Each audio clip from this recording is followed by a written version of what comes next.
So I guess you were born at home. I was born there. I had two brothers and a sister, and we was all born there in that same house. And on the same bed. On the same bed. In there, yes. Tell us a little bit about your mom and your dad, and if you ever knew of or your parents told you anything about your grandparents. Were they still alive when you were? Yes, one of them was. My granddaddy Bird, he was living. He died when I was very young. I was only 3 or 4 years old, I guess, when he died. But I can remember him just a little bit. Did your mom and dad farm, or what did your dad do for? My daddy worked in the store, Zinkman store, there in Oliver Springs. He worked there 19 years. And he left there in 1936 and had to have an operation for a hernia operation. And he never did go back to work there. We got out chemical wood and sold it, and cut logs and sold them, you know, and then he rented this property out over here and for a lumber company, and all this down through here was big stacks of lumber hiring his house and all, you know, and all. And they had a planing mill up there with planing the lumber, and a sawmill, and all, and a dry kiln, and all of that there. And so they built a store. My daddy and another fellow built a store building, and run it sort of like a commissary there to start with. And so my daddy, he bought it out. And bought the store out and everything, and went into it ourselves.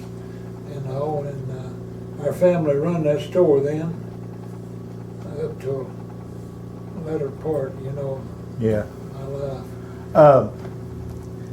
You were talking about the back here on the farm close to the cemetery. Yes. Did y'all have a pretty big house to live in? Was it? Yeah, it was a Two-story? big house, 2-story house, and didn't have a basement, just had 2 stories high, you know. And Did you have running water in the house? no, we didn't have running. We had to run to the well to get it.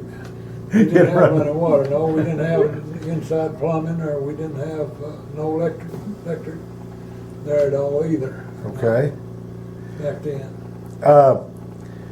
So when you became of school age, did you go to Oliver Springs Went to School? Oliver Springs Grammar School, yes. And all the way through high school? All the way through high school. Yes. What year did you graduate high school in?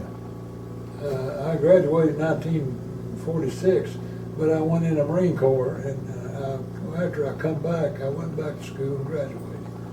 So you did your Marine Corps tour, Yeah. and then come back and got your degree? Yes. I was 22 years old when I graduated from high school. Do you remember right offhand how many people that you think that you can kind of name or talk about that you went to school with, that you might have graduated with? Tell me some of the folks you graduated with that might be Oliver Springs folks. Wilma Dedrick, for one. Miss Dedrick, okay. And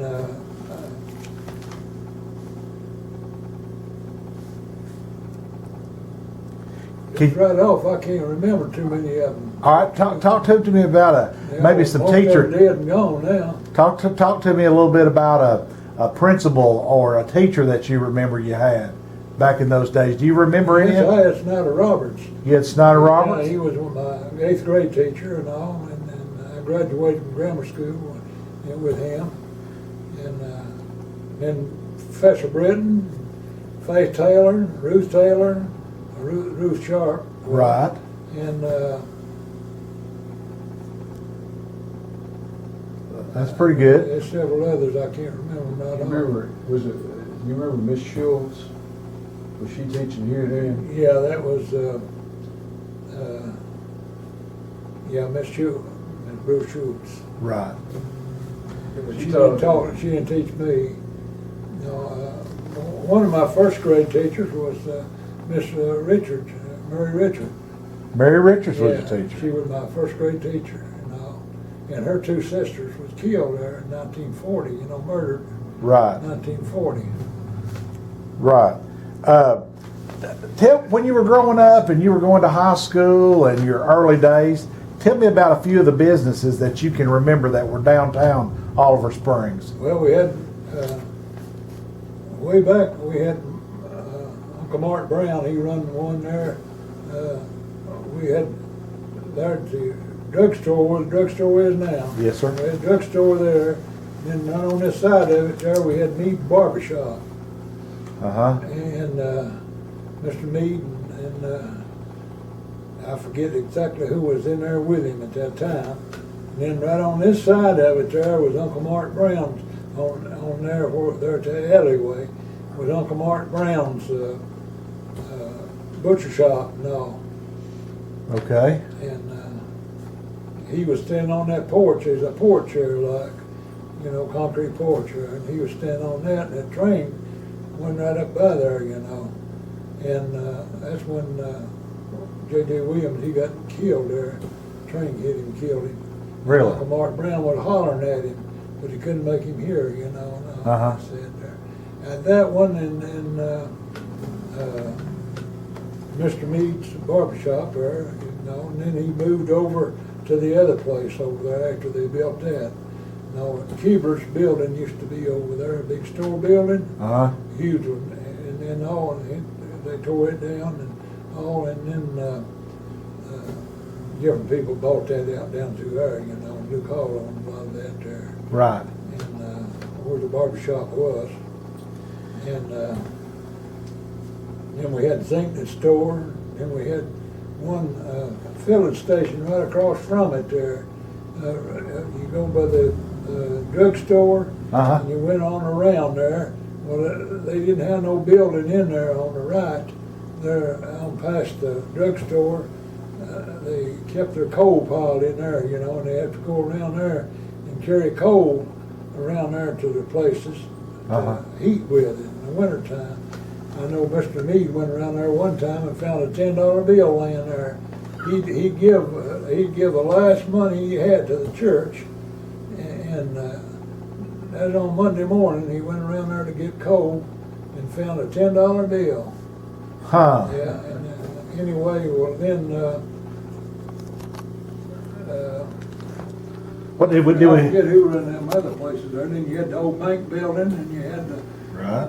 other filling station up there at that time, way back 100 years ago. You had one up there, you know. Did we have two funeral homes at that time or just one?